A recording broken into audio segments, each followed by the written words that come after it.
He was the most powerful man in the world, yet he wrestled with demons no crown could silence.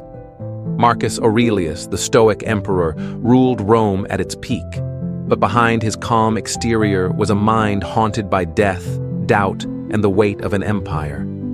How did a man obsessed with his own mortality lead millions through plague, war, and chaos? Welcome to Final Boss Villains AI, where we uncover the dark psychology of history's greatest figures. Today, we dive into the mind of Marcus Aurelius and the battle he fought within.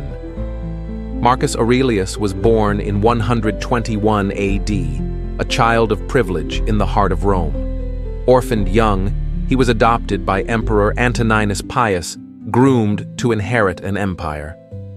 By 161 AD, at age 40, he took the throne. But his reign was no golden age. The Antonine Plague ravaged the empire, killing millions.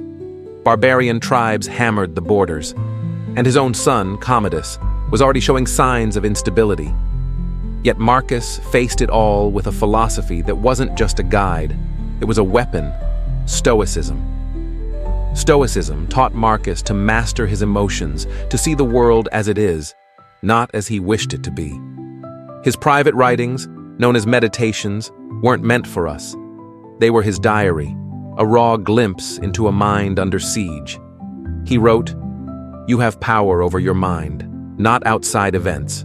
Realize this, and you will find strength." Sounds inspiring, right? But let's dig deeper. What drove Marcus to cling so fiercely to this mindset? And what darkness lurked behind his calm? Marcus was obsessed with death. He wrote, "Think of yourself as dead. You have lived your life." This wasn't just philosophy, it was a psychological lifeline. Death loomed over his reign: plague, war, even his own frail health. Psychologists today might call this cognitive reframing. Marcus forced himself to confront mortality, to strip it of power. By imagining himself already dead, he could focus on duty, not fear. This mental trick let him make brutal decisions, like sending thousands to die in battle, without buckling under guilt. But there's more. Marcus used Stoicism like a shield, not just against death, but against himself. He admitted to struggling with anger, pride, even the temptation to indulge in luxury. He wrote, "Waste no more time arguing what a good man should be. Be one." This was self-talk, a mantra to keep his darker impulses in check. His discipline was ruthless. He woke early, worked tirelessly, and ignored physical pain. Psychologically, this mirrors modern concepts of self-regulation. Marcus trained his mind like an athlete, forcing it to obey his will. It's why he could stay calm when advisors panicked during the plague or when tribes invaded. He wasn't just leading an empire, he was leading himself. So, was Marcus a psychological mastermind? Maybe. His stoicism let him project unshakable strength, rallying a crumbling empire. But there's a darker side to this story. Let's talk about the cost. Marcus's obsession with control made him distant. He was so focused on being good that he missed the chaos in his own house. His son, Commodus, grew up neglected, spiraling into the tyrant who'd nearly destroy Rome.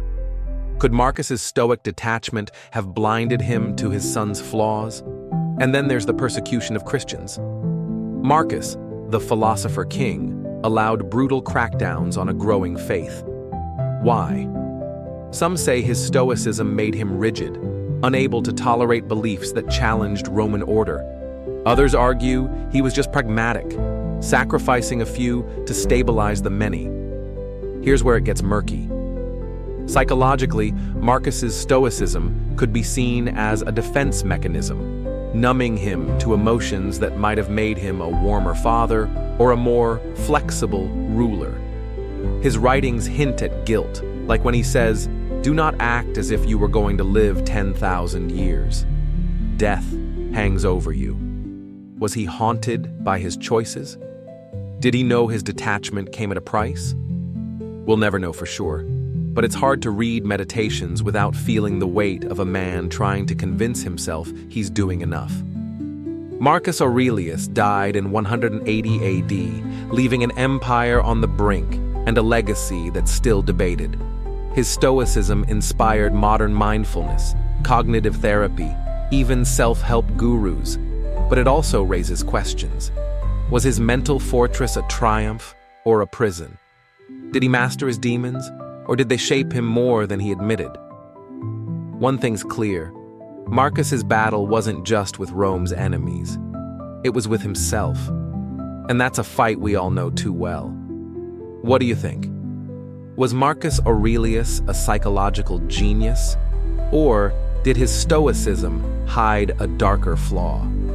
Drop your thoughts in the comments, and if you want more dives into history's darkest minds, hit that subscribe button. Until next time, this is Final Boss Villains AI, signing off.